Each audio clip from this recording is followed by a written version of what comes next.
Welcome to Smash Writing. I'm Paul. This is Justin. And over the last few years, we've been doing ranking a top 10 per decade.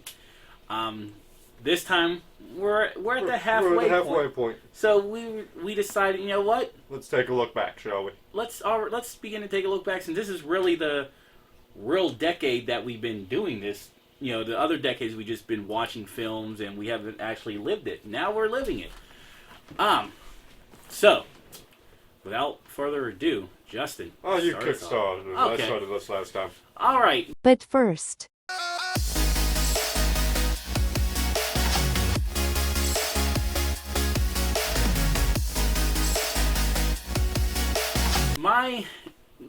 Making my list now is number 10, Godzilla vs. Kong.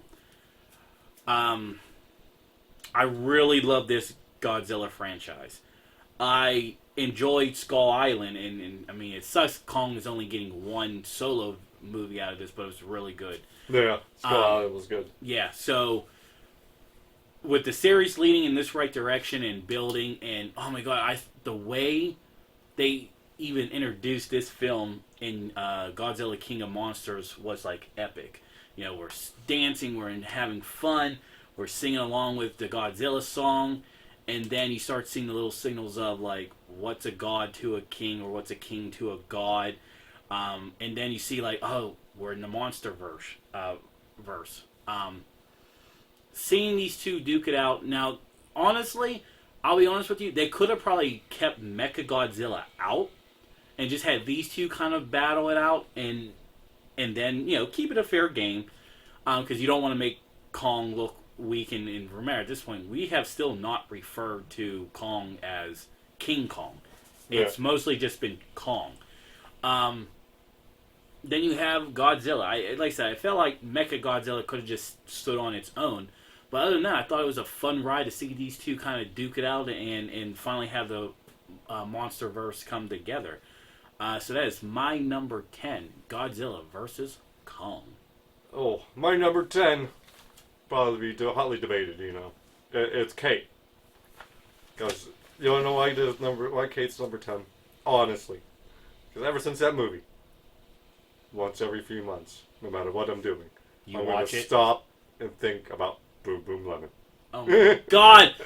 I knew, like, when you wrote that on our board here, I'm like, I know there was a streak where you just kept fucking saying Boom Boom Lemon. Boom Boom Lemon. I'm like, do not tell me that's with fucking Kate, because I forgot.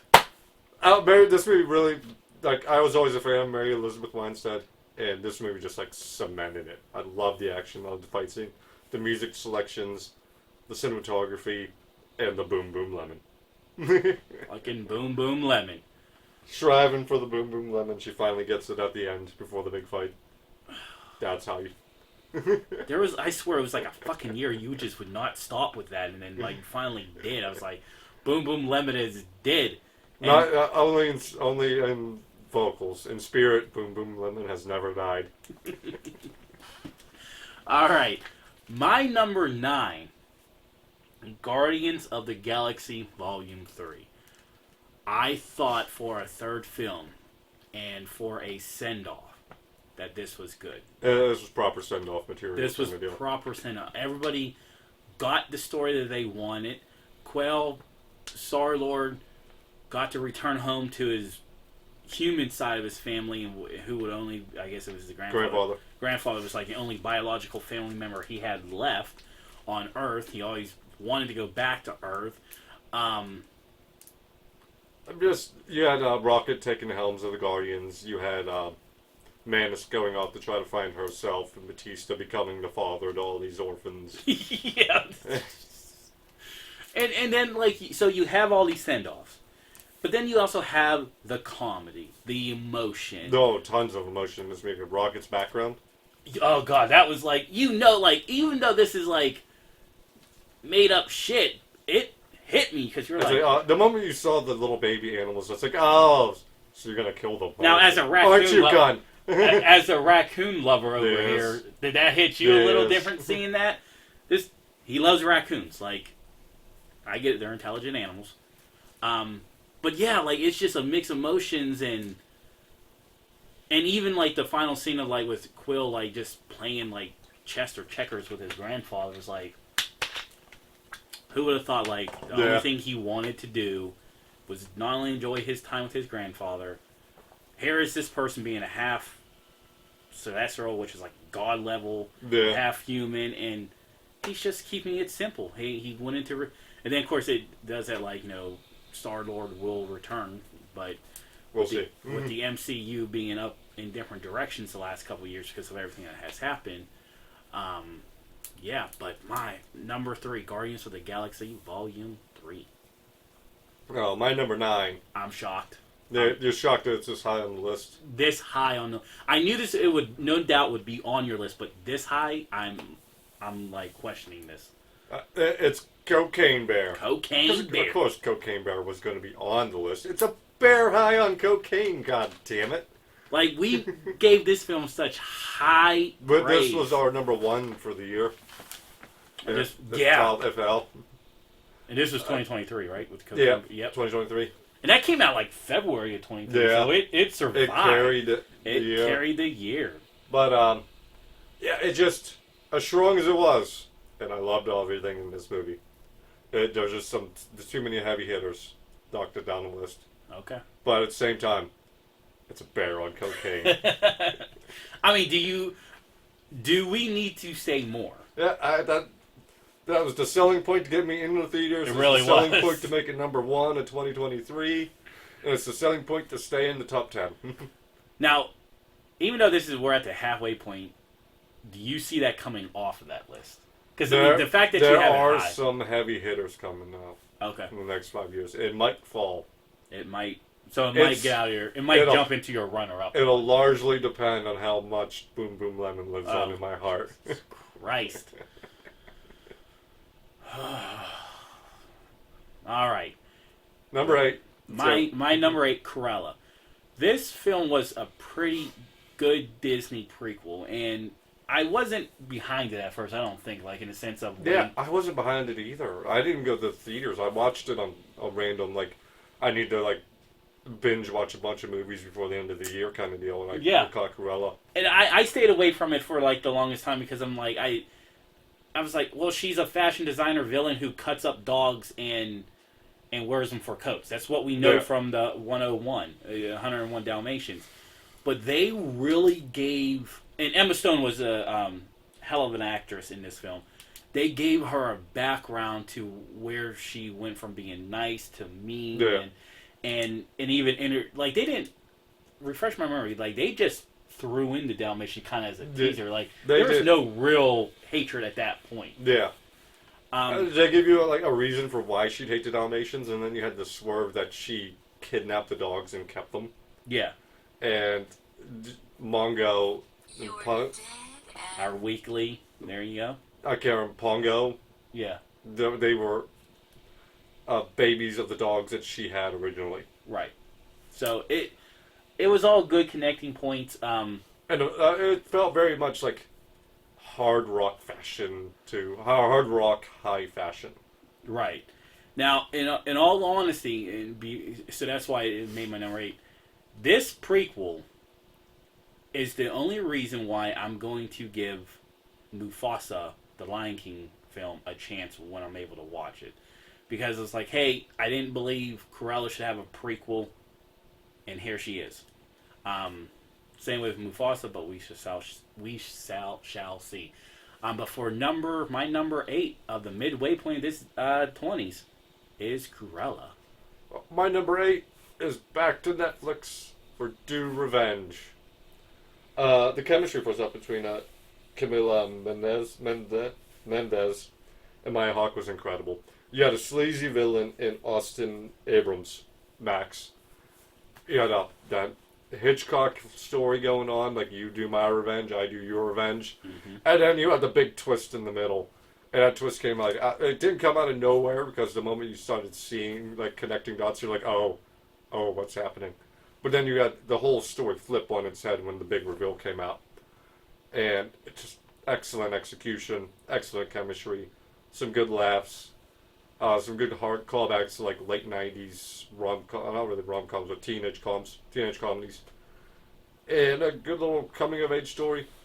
Nice. Enough to lock it in at number 8. And what year was that? Do Revenge came out in 2022. Wow, okay. But first,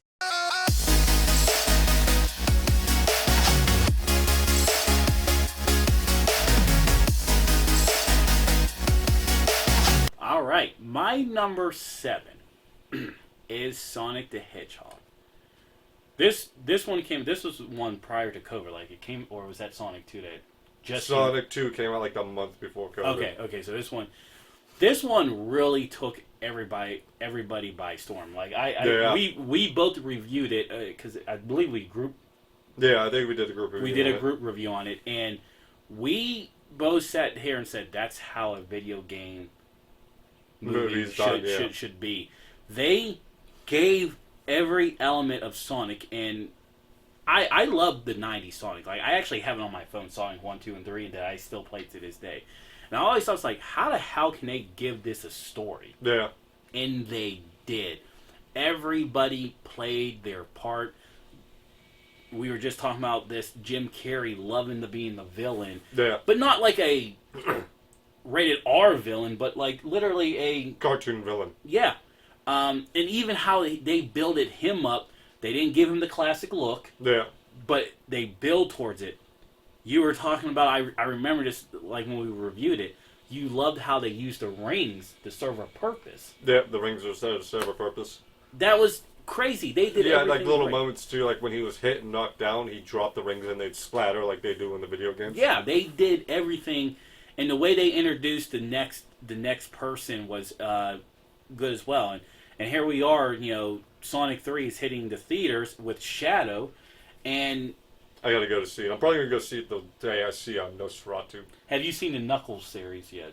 No. No, I want to watch that. I want to catch that. There's so many series. I'm so far behind on TV. Me too. The only thing I stayed on par was for Reacher. Reacher, right here. Go watch Reacher. Yeah, here we go. Damn, Amazon needs to sponsor us because you're just way... if you didn't watch that show like that season like 3 times, you could have watched another show at that point. Oh man, you think I watched Reacher season 1 3 times? Don't get me wrong, I'm enjoying it, but I'm also like... That movie, I watch that series like 3 times every 6 months. I know you were ecstatic that we don't have to wait like 2 years for season 3. We're getting season it 3 right is now. probably coming in like February. No, it is coming in February. It is coming in February. Oh yes. Yep. It's going to be another. See, I got to get a call up on my shows because it's another heavy hitter for me with my series. But it did everything right. Yeah. Number 7, Sonic. My number 7 is Kimmy. I love the atmosphere in this movie because you're playing this woman who has agoraphobia. And she has to get out, try to save his life, and try to expose the company. It always feels very claustrophobic. Even when she's outside, it feels very claustrophobic and fearful, and because that's what she's experiencing being out in the world. And yeah, that great moment where the company's trying to throw her in the back of the van to kidnap her, and you had all these protesters, and they think that she's being kidnapped by the bosses that they're protesting. So you get this huge tug of war with her being stuck as the rope. It's always tense. You had this little swerve too with this guy you think is a stalker who ends up being her hero because he's always watching. Just great time, a lovely happy ending where she finally is free enough to leave her house. And the hell of a movie. Yeah. All right, my number 6 is Evil Dead Rise. This is kind of a shocker for me to put it on this list and put it on probably almost at a safe point number. I really did. I wasn't always a Evil Dead fan. I would watch the movies and be okay with it. I actually loved Army of Darkness, Evil Dead 3. That's always my fun one to watch. The 2013 remake was good. This one I felt like was just a step up, and for that reason, that's why it's on my list. You had the mother and playing up on the mother-daughter connection. shit put together demon at the end or whatever the hell it was. Yeah, I hated that thing though. That's the reason it didn't make mine. So, but see, like it's just like those small things that can flip it. But wasn't this also the one where it started in reverse? Like it started in the city, then it ended. It showed in the cabin, then he went to the city, Okay. and then it showed what it led up to the cabin. So it was good detail, good horror, good story. I loved it. Did we both give it good reviews? Yeah. Yep. So it deserves it. For at least right now, this midway through this decade, it is number 6 on my list. Evil Did Rise. My number 6 is Bullet Train. You had so many moving parts in what's going on in this movie. So many characters, so many different rolling parts. You had the one character, Tangerine, whose love of Thomas the Tank Engine is This so was a memorable. fun movie, yeah. The Diesel implication was worked out perfectly to send a message to his partner, the Diesel situation. And you had Brad Pitt, who's a guy who's does illegal things, but he never tries to hurt people. And you feel him just bumble into situations where he has no control. And it freaks him out every time. And Brad Pitt plays it off wonderfully. You had the fun little Sandra Bullock reveal at the end. Oh, yeah. It had so many moving parts, and it all worked, and it all came together perfectly. Right. I forgot that she was in that film. Like, it was just... Because it could all fall on its ass. But it didn't. It didn't. It stayed on the tracks, literally. But first,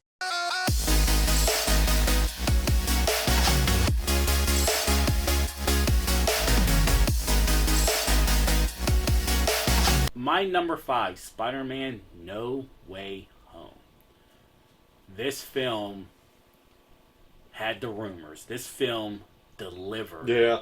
on those. Not rumors are rumors. We get that, but if I can remember correctly, like there was like a rumor like Tobey Maguire was going to be in it, and you didn't see him right away. You got Andrew Garfield, which was like a badass thing. Yeah. And then you got Toby. And I remember the audience that day went crazy when we seen it. And it was such a good callback because, like, Spider-Man, the Tobey Maguire one was, one of the first few movies I got to ever see in theaters. So it was a good callback to bring him back. I felt like his series and even Andrew Garfield's never got the end stories that they deserved. Andrew Garfield especially. He delivered in this movie. Oh, absolutely. He still brought his charm. And then we can't forget Tom Holland. Like, that's the crazy part is the current Spider-Man. The callback of both villains coming in and all the great actors. William Dafoe. Doc Ock. Doc Ock. And then I said you got the current cast doing their thing. But then the story showed Peter, like our Peter Parker growing up, knowing that to fix everything, he's going to have to lose everything. He has to lose everything, and making that ultimate sacrifice, the girl that he loves, his best friend. And then what made it even more touching was, like, the film could have ended, like, knowing that he gave it up, and then they have to show him dealing with it. Yeah. Going in there, seeing her. He remembers. She sees him as just another person. Same way with his best friend. So it was... I know there's, part 4 is on its way at some point. I've heard the rumors of what part 4 is going to be about, and I'm loving it already. What is the rumor? He's kind of refusing to be Peter. He's just being Spider-Man now. That's pretty epic. That sounds like it's going to be good. That would have to be the best follow-up then, so we shall see. And the perfect time to introduce Black Cat. Oh, yeah? Because Black Cat likes Spider-Man, she doesn't like Peter. Wow. Then that's going to be intense. But number 5, No Way Home. Spider-Man, No Way Home. My number 5 from this year. I think it's the only movie from this year. Yeah. I think it's the only movie that from this year that made it. And high, I mean... Yeah. Midway point, so it got some move around space. It's Abigail. Yeah, I know it didn't make number one on the list. Maybe it should have. I'm thinking about it now, but oh well. My God, the vampires in this movie were cool. People were bursting like blood balloons. I loved the little cast of characters. Melissa Barrera was amazing. I love this movie. It's fantastic. Well, And you talked about it. yeah, I talked about it in the last list. So it just watch that one. Yeah. You'll see the more details. Pretty much the reason why I'll keep it short and sweet for my number 4 is because we kind of talked about Justin's number 9. It's Cocaine Bear. It's a bear on cocaine. It is a bear on cocaine. I thought it was going to be so stupid, but the bear being on cocaine was the entertainment part. There was actually some moving elements going on with the drug deals. Yeah, I love the human aspect going on. In the movie Yeah, the too. human aspect kind of kept it like stabilized, where it's like, we gotta go get this cocaine, and then the bear just kind of made it more entertaining. The bear leaping into the ambulance and tossing the woman out. Yeah. And then, was it like the one scene where like the bear needed the cocaine to like get like pumped up to do? Yeah, he hulked up on cocaine. Yeah, it was so stupid, but it was such a fun ride. We gave it great reviews and it caught me off guard, so I had to put it on the list. But that's my number 4, Cocaine Bear. Okay, this might sound like an oxymoron for my number 4 kind of deal. I think Everything, Everywhere, All at Once might just be the best movie on the list. From cinematography to score to story to actors.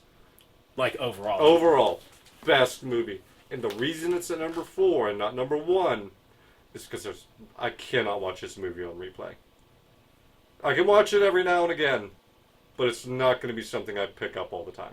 Okay, interesting. And that's one thing that holds it back. Other than that, though, no. It doesn't have that rewatch definitely power. doesn't. I don't think it has the rewatch power. Okay. But everything else, man, this movie delivers in spades. If you haven't seen it, you got to see it. It's fantastic. It'll probably go down in a Criterion Time Vault at some point once it gets enough years on it. That's how great this movie is. Interesting. All right. But first,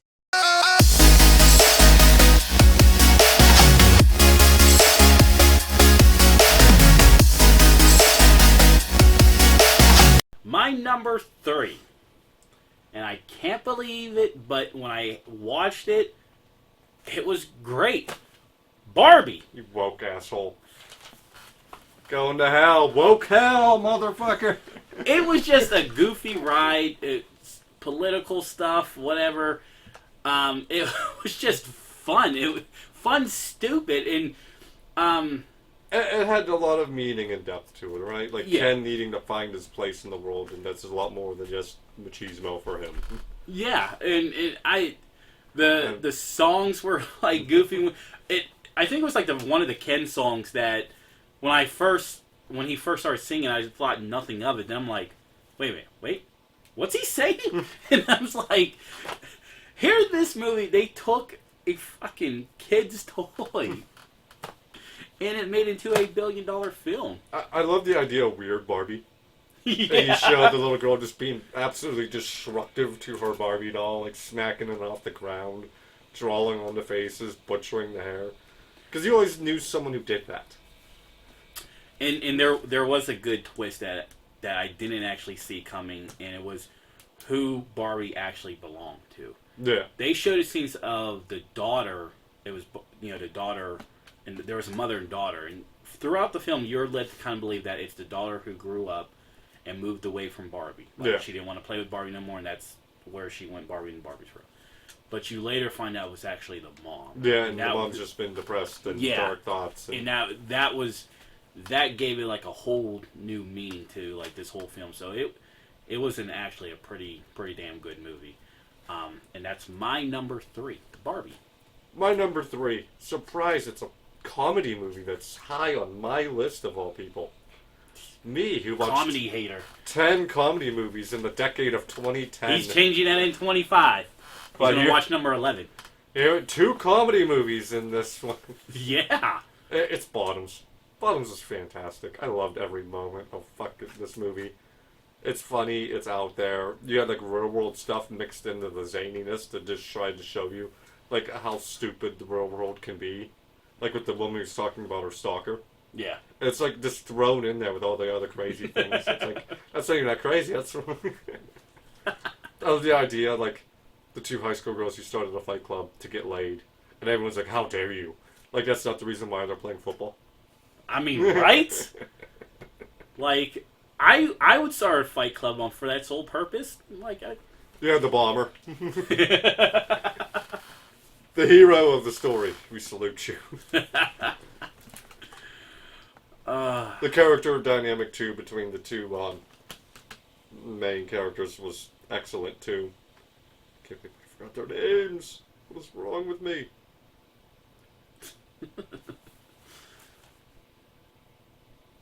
PJ and Hazel, Rachel Sennett and Ruby... No, wait a minute.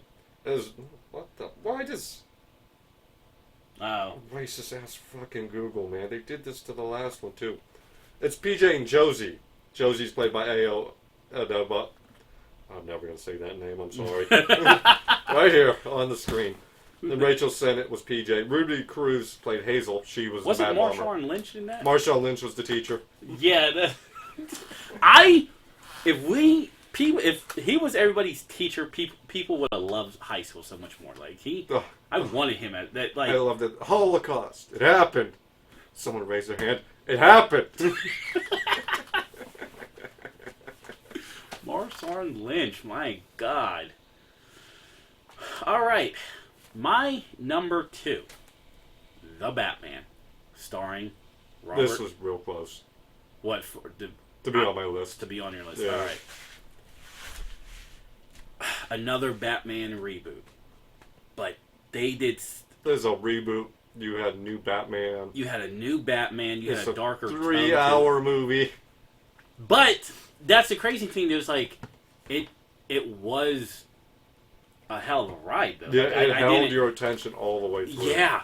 You never once felt like it was a 3-hour movie. No, it was. It went and it sucked you in. And we gave it high reviews. We talked about how, like, he's more Batman than Bruce Wayne, and when he is Bruce Wayne, he doesn't know how to react. He doesn't want to be there. He hates being Bruce. You like the detail on how his face looks without the mask was even a great thing. The Riddler, how they made the Riddler. And another thing I really liked about this one that I haven't really seen too much in the previous ones was the investigation. Yeah, side. very investigation. Riddler felt very much like Seven, like the guy from Seven. Yep. And I know, like, I feel like, the Dark Knight series kind of jabbed into Batman's detective skills. Yeah. But this one really went into where he had to investigate. And most of his fighting was either at the end with the epic showdown or, like, random people. Whenever he had to fight, he was fighting. But for the most part, he's detecting, he's working hard, he's trying to solve shit. And I thought, like, definitely when you get into these reboots of these comics to where you've seen it over and over again, you have to bring something new. And bringing something old that was long forgotten for the most part to this was an awesome touch. My number 2. And the sequel got booted to 2026, and it's like, oh, fuck you. Yeah, I know, right? Come on. And of course, all the backlash like about Robert playing in Batman. He's a good fucking Batman. At this point, we gotta stop that. Yeah. Stop it. Seriously. Every time they cast a Batman, everyone freaks out, and every single time it's proven wrong. And look, we reviewed this in 2024, the fucking Twilight series. Yeah. And absolutely. But guess what? He's a great fucking actor. He played in other films. Yeah. Guess what? He was also in Harry Potter. Did you forget that? God, I would like to. I know. But nevertheless, he's a good actor, and this was good. I can't wait to see Batman Part 2. My number 2, Prey. This is actually going to be my runner-up. Yeah, is Prey going to be your runner-up? Yep. But, yeah, it's only just a little bit so I can say the name Amber Mid-Thunder again. This is lovely. I love the idea, like, the two hunters, each trying to prove their self-worth, Predator trying to prove to his clan that he is an elite hunter, and Naru trying to prove to her people that she can be a hunter too, when no one really believes in her. But it was really like, wasn't it like her brother was like the lead hunter or something? He was named like lead hunting chief or something like that in the movie. And she didn't want to accept. This was awesome too, because like she didn't want to accept her role as a woman, being like the gatherer, medic medic kind of deal, tracking sometimes. But she wanted to be out there. She wanted to be hunting and proving her self-worth, much like Yautja do. That's why they go on these hunts, to prove they're worthy. So you have those two opposing viewpoints. And I think like another thing, like one of the things like I really liked about this film, too, because once again we gave it great reviews, was in a time where we're so used to all these predator weapons and, you know, shooting in space and all that. This was kind of down to earth and simple. Yeah. Like you didn't need anything fancy. And was it it wasn't they, because they also used like Native Americans, like yeah, they did a very great job with the Native American aspect. I loved it too when he killed the bear. He's holding the bear and you just see the predator, but only because he's drenched in bear blood. Yeah, that was a really good scene. When he's taking down the French fur traders, he throws the bear trap at the one. It's like, my God, man. yeah. I mean, it can't really say anything bad about that film. It's like, I think we actually both gave it S tier. Yeah, heaps of praise for Bray, and I'm very excited for the sequels. And I don't give a lot of S tiers ratings out. So my number one. Well, no. Worst movie of the. Oh, you go first, because like. Oh, mine's real easy. Jurassic World 3. So much expectations. So many promises, especially in that fucking trailer. They're like, dinosaurs in the real world. Ah! No, fuck all. It did not. A bunch of locusts, clone stories, in another goddamn park. All right, I have made my worst film. It is Fast X, because it was just too much. I know, like when you have expectations, and the film doesn't live up to it, that it is a disappointment. But Fast X was just like a pile of shit given to you. I know. And I know the series has gone off the tracks, but this one nosedived to the point to where part 11/part 2 of 10 was supposed to come out this year. And it was so bad because it was like, no, this movie didn't make any money. The lowest in the series. Just, it was so far out there, so stupid. The cliffhanger ending would be like, no fucking way did those two survive when 45 fucking cars of fire is falling on you. Complete garbage. Oh, I'm kind of surprised. I figured you'd have picked the monsters. Ugh. But see, it kind of goes back to your saying expectations. Like, yeah. I knew it would be trash. Yeah. At least throughout the Fast and Furious process, you would get something that would just like make you go, okay, I get that. No, this wasn't it. But yes, monsters, the Rob Zombie crap, but we knew it was going to be crap. Like, well, that's why I went with Jurassic World, because I was high expectations, delivered on nothing, went the opposite direction. Definitely after Fallen Kingdom, like that shit. I mean, we all cried with a fake fucking dinosaur dying. Yeah, the Brontosaurus. Like, yeah, we're like, save him! And then you give us that. So I get that. Like, alright, you're number one. My number one, as of right now, I ain't gonna beat a dead horse, but Deadpool and Wolverine.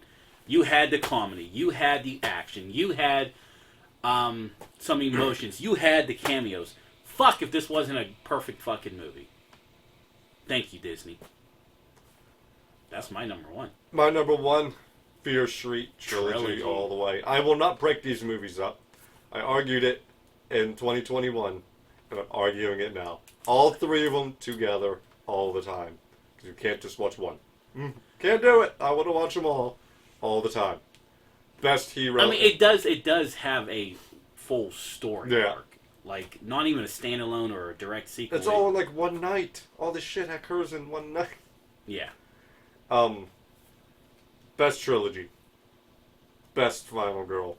Best hero. this movie killed it. Knocked it out of the park. Every now level. the biggest question comes when we revisit this 5 years from now. Will that remain number one? Hard time seeing anything knock it down. As of right now. Yeah, if it hasn't, it's been. I mean, we're talking 4 years since it's been out. That it's still locked. Because it came out in 2020, right? 2021. 2021. Yeah, that's right. So yeah, it is holding firm to this spot, man.